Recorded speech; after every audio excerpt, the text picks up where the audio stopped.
Thank you, everybody, for joining us again on the Execute podcast with Mr. Results. Herman Dulcie here, your host. Thank you for joining us today. We have a wonderful, knowledgeable episode today with Derek Boone. He's going to be talking about everything he is doing in real estate, from Airbnb, from event spaces, from being a realtor, and his mentorship program. He's going to be dropping a lot of gems. You don't want to miss it. Stay tuned.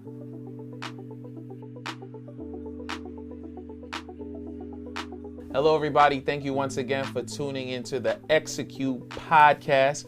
We are with Mr. Boone. They call him. Oh, man. Derek Boone. I appreciate you coming out today, man. I know your time is super, super valuable, so I thank you for giving me some of your time today. So let's get into it, bro. My man. Let's get into it. Let's talk about the journey a little bit, because right now the brand is popping. You got the mentorship program. Your mentees are killing it. They posting results. They posting checks. You told me that. Yeah, you told me that. I did. You told me that. Post the results, bro, and it's going to be go from there. So your mentees are flexing right now, but we got to talk about the journey, how you got here, though, bro. Okay. When we first met, you were selling real estate. You was grinding. Mm-hmm. So how long? When did you get your real estate license? How long ago was that? And then we'll fast forward to what things are looking like right now. Okay, so I got started March 2017. That was the exact month. I can't remember the exact day, like March 14th, whatever, but March 2017, that's exactly when I got licensed, when I passed my test. Mm-hmm. But what a lot of people know and some people don't know, that I passed on the 10th time. Like, you got to pay. 10 times? Yeah, I passed on the 10th time. You got to pay $54 every single time you take it. So I was already $540 in before I even sold a house, not including the classes, which is another $300. So I was about, let's say, $1,000 in before I even sold a house. Where do you take classes?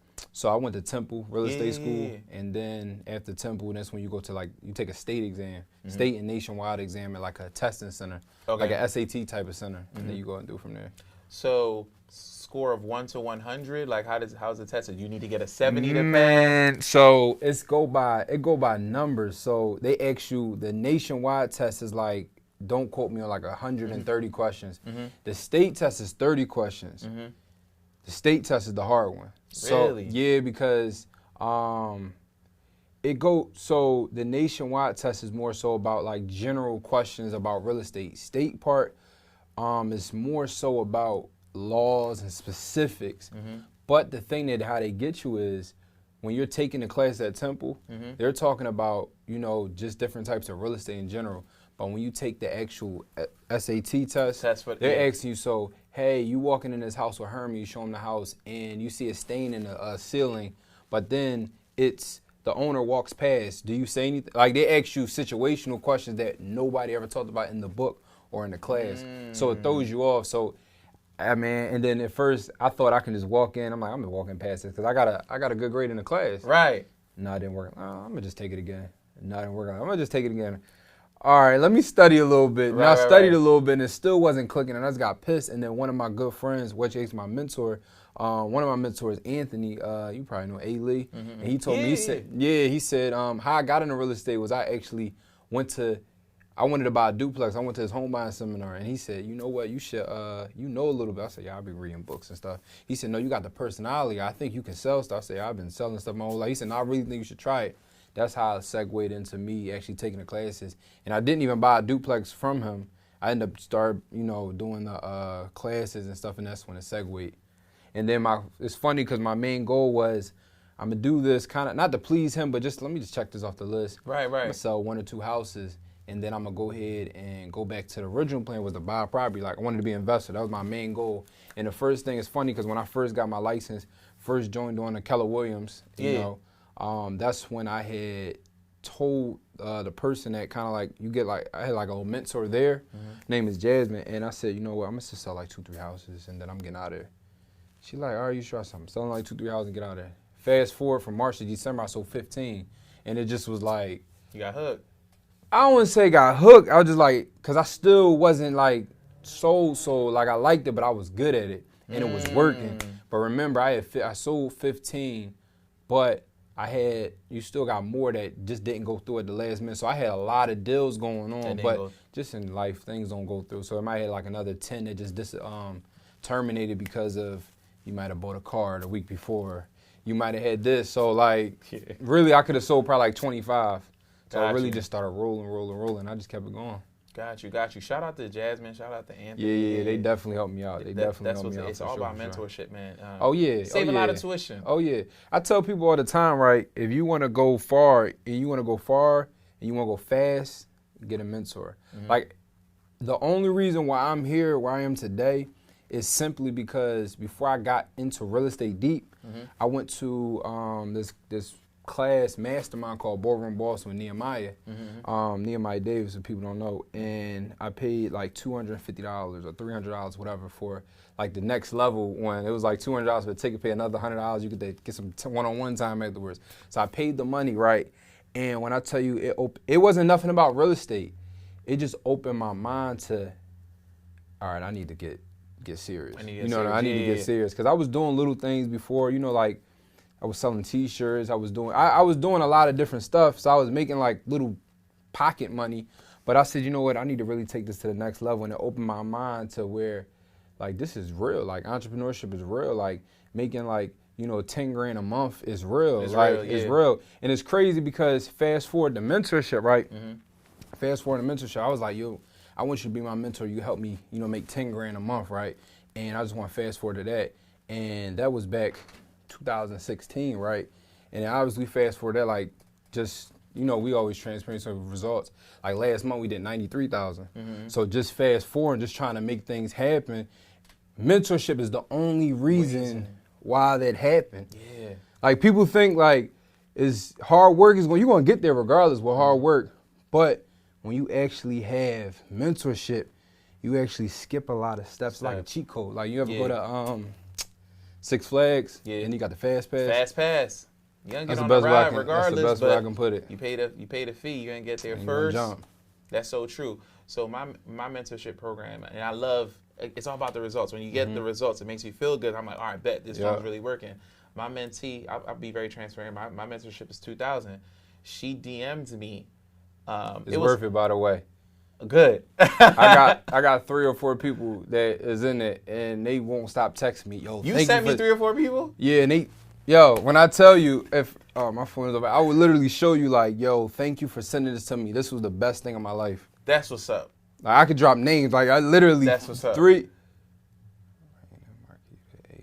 You sent a lot of people. It's literally 4 people that signed up, and they all is like, yo. That's what's up. I'm really glad to hear that. People have like... And they made their money back. They made their money back. They all text me getting their money back. That's what the part... I was like... And I stressed it in every class. I was like, this is going to make your money back right here. Make sure you get your money back and now you know how to fish. And then it's ball game from there. And of course, the game was given to me. So I'm like, this is going to make it go a lot faster. Yeah. So I'm going to be 40 in a couple weeks. And I'm still... All right, what's the next mentorship? You know what I'm saying? Like, because you got to pay to play. And everybody... It's real comfortable. People pay... $50,000, $60,000 to go to college. Yeah. Imagine if you paid that for some type of mentorship. I went to college, so I know. Listen. Like, I know. And it didn't work out for me. And it just don't, to me, like, I went to Penn State Abington. In 2011, I graduated high school, went to Penn State Abington, right? And I remember, so people don't know, my GPA was a 0.8. Like, it was low. I was doing everything but going to class. I was just not focused. Every time, even the times I did sit in class, I was thinking about like, yo, you got like a 3-4 hour class, like a 6 to 9 or stuff like that. Bro. That was the worst. So I'm sitting there, and the next you know, it's like 8:30. I'm like, oh, shoot. My mind was somewhere else the whole time, so I couldn't focus. I was always thinking about trying to entrepreneurial stuff and doing different things without me realizing that's what I was kind of, you ever have a passion for something, but you don't know what it is. It's just like, this not it. So my mind was always running, so I dropped out of there, and, and they actually kicked me out for academics reasons. They said, yo, your GPA just not high. You got to get out. Yeah, it's just not for you. Yeah, so I congratulate people, and I'm proud of people that actually graduate college, because my cousin, he's like going to school to be his doctor. Like he's focused. And I'm just like, bro, how you do that? How you do that? He focused. Not everything's for everybody. I tell people that all the time. Entrepreneurship isn't for everybody. A couple episodes back, we had my bro. Shout out to Tez. He was at East Stroudsburg. Same situation. He was sitting down in class, bro, but he was like, this ain't for me. And he got up and left. And he didn't go back to school. Now he's doing amazingly well. Got some mentors, and he's. But you can usually tell what your journey is going to be. So you got your license. You're in real estate right now. What was that like? You sold a couple of properties. Mm-hmm. Are you still in it right now? Yeah, so how we structure the business down, we in real estate like 3 different ways, right? So we have the realtor department where people helping people buy houses and sell their house, right? And what I did was 2017, you know, on my first year just figuring it out, making mistakes, selling, doing and stuff like that. 2018, I started really I doubled and just took it to the next level, and it was working out, everything was good. And I said, you know what? I'm tired of running till 10 o'clock at night. And for a lot of people that don't know, and this ties back to, you know, execute, right? In 2017, I was working at a retirement home from 7 a.m. to 3. I was getting up at 4 to like, you know, people really don't know. I was getting up at 4, pre-prepping text messages to all my clients, all my prospects, everybody. At 8 o'clock, I hit send on every single one of the messages. Wow. I literally walked in the bed. I clocked in at 7, did a little bit of stuff I had to do. I walked in the bathroom and just hit send on all of them every day. Every day. Then I would go on break at 1. Hey, sorry, I was in this long meeting. And then I get out of work. I go on break at 2. 7 to 3, went on break at 2 to 3. It was kind of dumb how they set it up. And then I went back on shift for a half hour and I left out. Right. Had my change of clothes in the car. So all the meetings I set up at 2. Oh, wow. I changed my clothes and was running till like 9 or 10 o'clock at night. I did this for a year straight. Every day. I didn't skip a day. Every single day. That was the grind. So it's all about execution. You Right. got to make it happen. So, and it's funny because I didn't even know what I was doing. I had a credit score like a 5 something. I got up to like a 660, 670. And I didn't realize what I was doing. I went to apply for a couple credit cards, a couple lines of credit. And I said, you know, I quit my job. I want to have some money saved because I was selling houses, but I never increased my living. So that nothing ever changed as far as expense-wise. So I saved all that money, and then I went and got like 30 grand and like 10 grand line of credit and like 20 grand in credit cards. So I said, you know, if anything happens, I'm good. Didn't even realize I was doing what, you know, you be teaching, but that's by accident. I just, out of scarcity, like, I want to make sure I got something back out. You know what I mean? So that's when I quit. And in 2018, I went and started, you know, selling more. I doubled up. 2019, I said, you know what, I'm tired of running till 9, 10 o'clock at night. Right. It was a point where my wife, my girlfriend at the time, she just was like, yo, like, you're never home. Like, you're out all night. So what I did was to help with that, I devoted 1 day a week. I said, Sundays is just me and you. I'm not touching the phone, none of that. Right. And what I found out is, right, and this might go left, but I found out is the definition of happiness. Happiness is just something to look forward to, right? So if people don't have nothing to look forward to, they're not happy. For example, if I go ahead and tell you that we're going to hang out this week, you never seen Norbert, he's like Tuesday, he's happy about Tuesday. Yeah. He's happy because he has something to look forward to. So how I saved my relationship was I'm giving you something to look forward to. Okay. So she had happiness because she had something to look forward to. Even though it was 1 day a week. Right. But if you have, I don't know when he's going to stop. I don't know when. I don't know if it's going to be a year, for 2 years, 6 months, a month. I don't know when he's going to stop, but when he's going to hang out with me. So by giving her that day, she had some happiness, and it also gave me Monday through Saturday to rip and run and do it. Obviously, you still got to talk, have dinner together, but I could really rip and run Monday through Saturday, no bothers. Okay. And then Sunday, we hung out all day, whatever she wanted to do. And then some guys would think like, dang, she want to go ahead and spend all this money on Sunday. Sometimes it was like, yo, let's binge watch a show. Let's go to TJ Maxx. Right, let's go out to eat, like whatever it was, right? So that's when I really said, you know what? I like this Sunday thing. How can I really scale it up? That's when I started adding team members. So I added 1 team member, then 2 team members, and 3 team members. That's when I started slowly referring my deals. I kept the ones I really liked. I went to this class, and they said, understand who your perfect client is. So at the time, my perfect client was a woman, about 27 to like 40, had like at least 8, 9, 10 grand or more, and didn't have a boyfriend, right? The funny part about it is, what I realized, the girls that wanted to buy houses that had boyfriends, the boyfriend, they cared what they said too much, but the boyfriend never actually inputted on anything. Right. So I was literally kind of like fighting with the guy I never even met about a house, so we ended up never, like, those deals were always the worst. So I said, you know what? the ones that didn't have boyfriends listened to me more and took my opinions, and I showed them 3 houses, and it was bang, bang, bang. If I ever showed you pictures of all my clothings or look at the sheets of all my clothings, it's like 90% women. All under 40. Found your perfect client. Yeah, it was like boom every single time. So I started keeping those clients and referring the rest out. Yeah. And then 2020, I referred everything, and I sold in 2020. I personally sold 1 house, but we did dozens of houses. Really? But I personally did 1, so we break it down. How we split, we might do 60-40, 50-50. And then literally I just get the wires just sent to my account, and then they sold the house. But it's good because the team doesn't have to really prospect. So you're the lead generator. I'm just sending them. And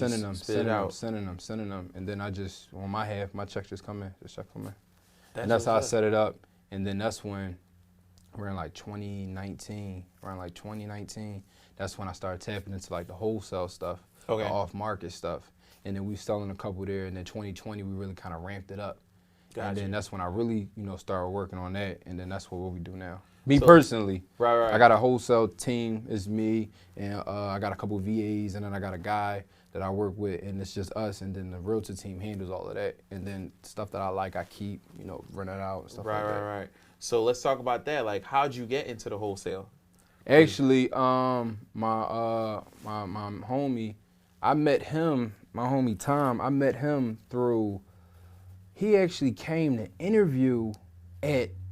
He wasn't trying to be a realtor, but he was trying to be at the real estate agent, Keller Williams. So he had interviewed there, and I had met him, and then I was walking him out the door, and then next thing you know, we was talking as we was walking out the elevator, and then we exchanged numbers, and then he said, you know what, I got this other way I be doing real estate.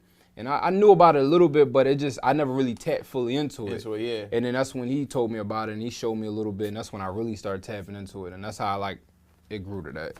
Now it's your lane now. So Wholesale Secrets, right? You started a brand, a company behind it. Is it your most lucrative stream out of all your real estate? No, so I'm trying to make it there. Well, it's definitely getting there. It's definitely getting there. Yeah, it's for sure getting there. Is it a lot easier than being a realtor? Doing finance. Of course.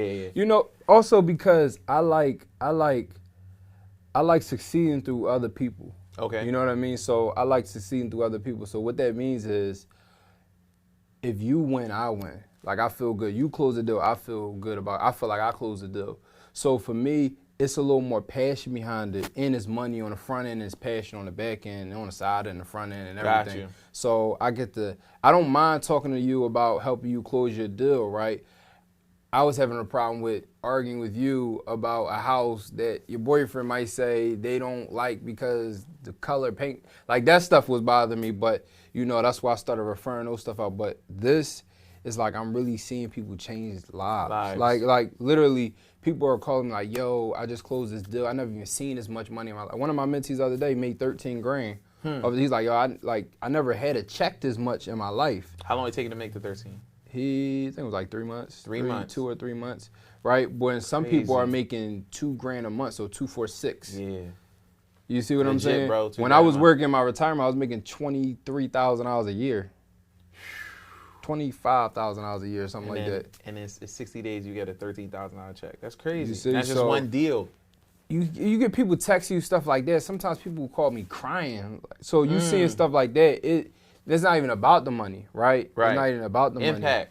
But then when you make the money behind it too, it's like it's a double win. Yeah, so it's a double win. That's why I said, I'm focusing 100% of my energy into just helping people succeed. Like my goal this year is to help 100 people make 6 figures. Woo! 100 people make 6 figures. Right? I like that's $10,000 a month, and then you still got another $20,000 on top of that because it's 12 months a year. Woo! My time. That's too much game. We got to break this video down. Come back for part 2, the Execute Podcast with Derek Boone.